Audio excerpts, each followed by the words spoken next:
People who have traveled to China, what is your WTF China story? I visited Shanghai, and I stumbled into the marriage market. Hundreds of elderly parents with flyers with photos and resumes of their unmarried adult children milling about, trying to arrange matches. It was like seeing the floor of a busy stock exchange. Waiting to use an ATM, standing about 5 feet behind the person using it like any normal American would. Another person walks up and stands directly behind the guy using it, then another, then another, then another, nuts to butts, no space between them. I am now 6th in line for the ATM. I lived in China for a few years several years back. What's so weird is that things that seemed strange at first became so routine that I actually had to rack my brain to think of examples. The one that has always stuck with me was one of my first bus rides, when we went down a slight hill and I felt something warm rush over my feet. I learned the hard way that day that many babies, toddlers don't wear diapers, and just have slits in the crotch of their pants. When they have to go, be it on the street, in a store, or on a bus, they just crouch down and let it flow.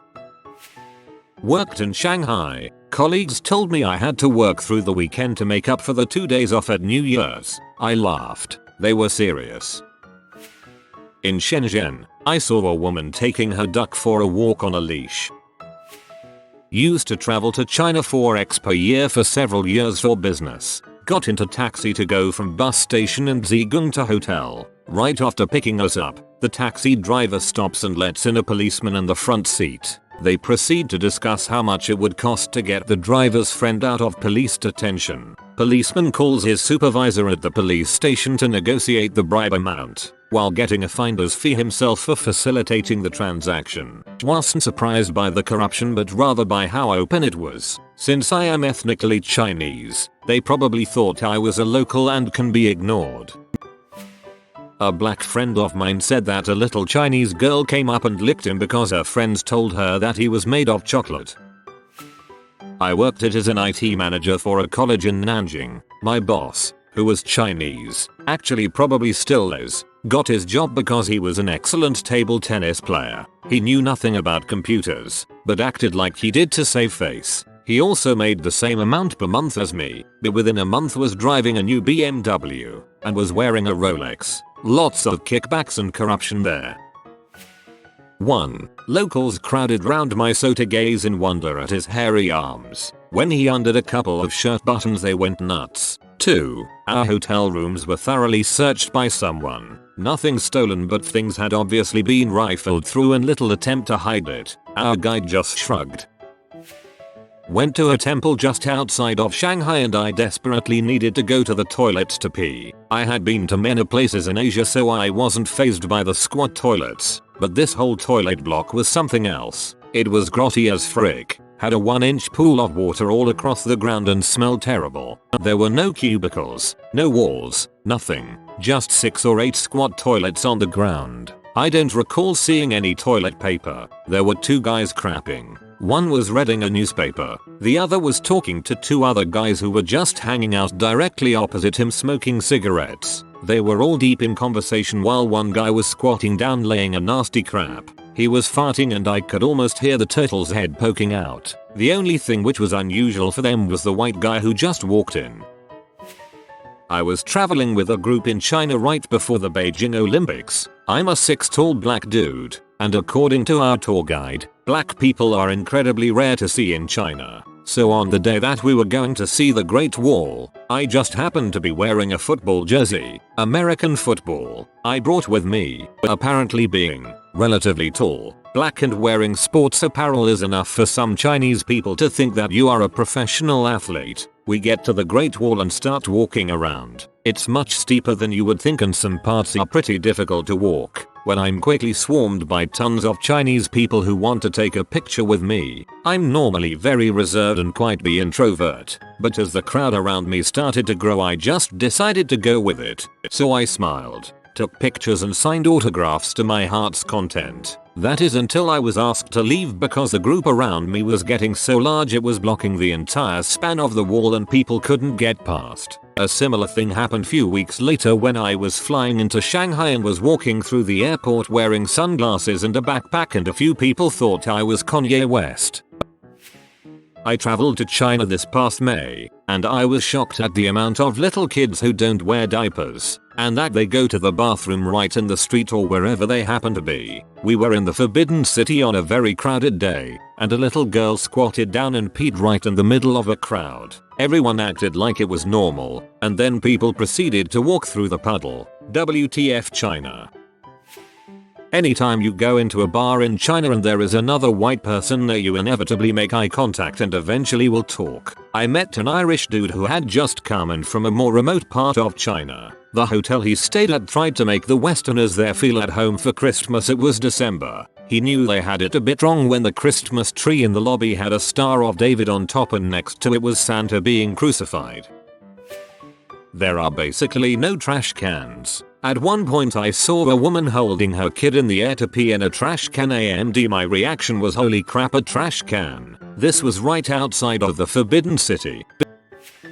I lived in China for 2 years. I'm an American white guy. My first time in a public restroom in the mainland, I was at a urinal and a guy craned his neck to check out my dong, looked up and locked eyes with me, and gave me a big smile and a thumbs up. Sitting on a bench outside a GZ metro stop waiting for a friend, a guy asked if he could take a photo with me. I said, sure I guess, and once I did so with him, an actual line formed to take a photo with me. The first time I saw someone sling a baby over a garbage can with a slit in the seat of its pants. Baby blows mud into the trash can. Mom gives it a half-hearted wipe and they just keep moving. Torrential downpour at the university I taught at for the first time. Actual used toilet paper is scattered everywhere once the flooding recedes because their storm sewers and sewage sewers are one and the same. Went to a small town and stopped in for a haircut at a barber shop because my hair was looking rough. Barber openly refused me service on the grounds that he doesn't much care for white people. There are tons more. The time I've spent in China was constantly amazing and eye-opening, but also pretty regularly delved into absolute WTF territory. I'd move back for sure. It rules. I stayed with many families of varying economic statuses while I was there. I made a comment about how much I enjoyed skiing at home to the wealthiest family I stayed with, and they decided to take me skiing. The whole place felt like someone tried to describe skiing to them over the phone and they built the place based on that. Notably, the place was set up so that the bunny hill with the magic carpet was on the bottom. The easiest run and rope tow was above it, and the real skiing was a lift above that. But that meant every single person who wanted to go to higher difficulty slopes had to go through the magic carpet first, and the rope tow too. I've never seen such a disorder mess, especially one that was trying to pass as a line. When I finally made it up to the terrain park, it was the weirdest one I've ever seen. The moguls were roughly the dimensions of snowmen. The jumps were misshapen and one had a toddler playing on top of it, while his mother, who was wearing high-heeled boots, watched from the side. It was like they had no idea they're on a ski hill.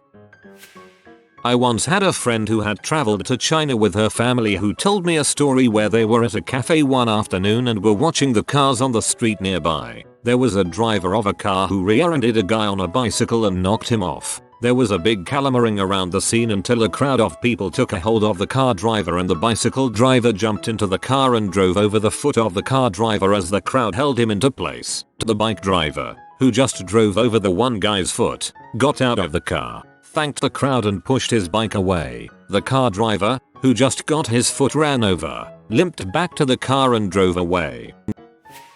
I traveled to China about a decade ago, sometime not long before the Olympics, and remember a scene standing in line at the Beijing train station. I remember people on big microphones telling everyone to remain calm, stand in line, and be civil. I was queuing for a ticket purchase in a ridiculously long line at the ticket booth. In front of me a younger woman tried to sidle her way and cut in line in front of an older woman. The old woman started getting angry at the cutter. They started screaming at each other and out of nowhere the old woman dropped her shopping bags and went into a melee fury on the line cutter. I'll never forget her viciously attacking this lady in a split second. When the crowd decided to intervene, the young woman came out of the pile torn to shreds and bleeding all over the place. The old woman just picked up her bags and got right back in line.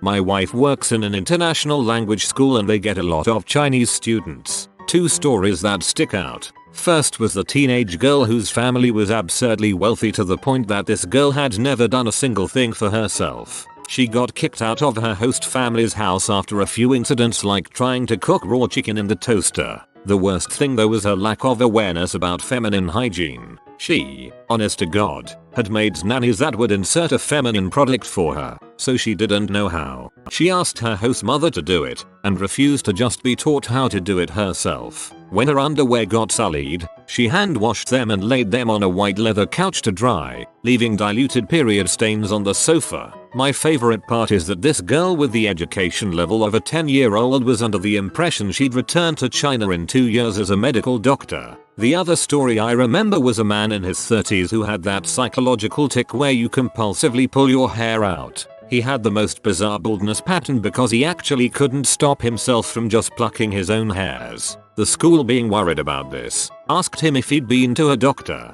He said that he had in China, and the doctor in China told him that he was bald because he was feeling guilty about something and that caused his hair to stay just below his scalp. If he found out what he was guilty about and confessed, his hair would grow back. This was not an herbalist or a homeopath. This was an actual medical doctor in a hospital.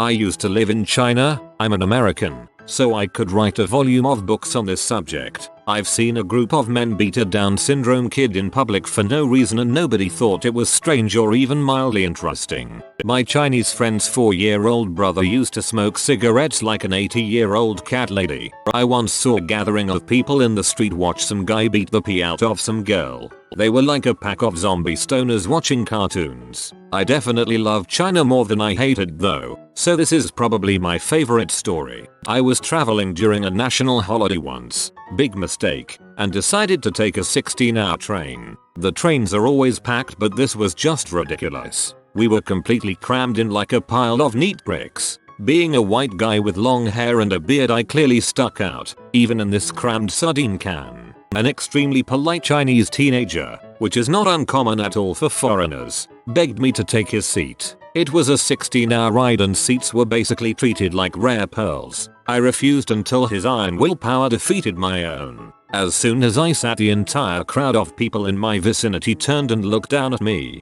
stared actually, for hours. They were mesmerized by my alien attributes. They talked openly in Chinese about how strange I was, probably guessing a creature like me couldn't possibly understand their human language. I felt like an exhibit in a zoo. All of a sudden, out of nowhere, a hand reaches out of the crowd holding a banana. I was actually famished, and realizing the food cart would never make it through the throng, I thankfully took the fruit. As soon as I peeled it and took a bite, I heard a wave of murmurs and gasps. I looked up from my delicious banana smiling and noticed everyone else was smiling back at me. I only caught one word that was repeated several times through several separate conversations. I kept hearing "Whoozee." Whoozee means monkey. I am a very normal looking female American. Dirty blonde hair, blue eyes, 5'5". When I was in Beijing, people kept walking up behind me and then their friend would take a picture of us. At first I was like, what the frick is going on? Then I finally got someone to tell me that a lot of Beijing tourists are people from the country making a big trip to the city and have never seen a white person in real life. So after that, when someone would try to sneak up behind me, I would just smile and use some sort of sign language to say, let's just take the picture together. So there are about 20 random Chinese country people with pictures of me like we are best friends at random spots around Beijing. Not me, but my brother. He was invited to a wedding out in rural China and due to his white skin became more important than the bride. He literally lived the rural life. Constant photos because people not from main cities literally have never seen white people before. My brother spoke only English at the time, so communication was merely charades. But there is one story that is my absolute favorite. Due to being out in rural China, if you want a shower you have to go to the public showers. First time he went, it was just the guys from the Chinese family he was staying with. Next time, it was essentially every male who lived nearby. They were fascinated. My brother is usually super shy, but he figured he was in the middle of nowhere, so he was cool with all these Chinese males checking him out. But that's not the best part. Oh no, not yet. If anyone has seen that Conan video where he and Steven Yeun go to a Korean bathhouse, you would be aware of how great these bathhouses can be. Well, there was a concrete slab in the middle of the shower, which the owner started getting wet and scrubbing. My brother ignored it,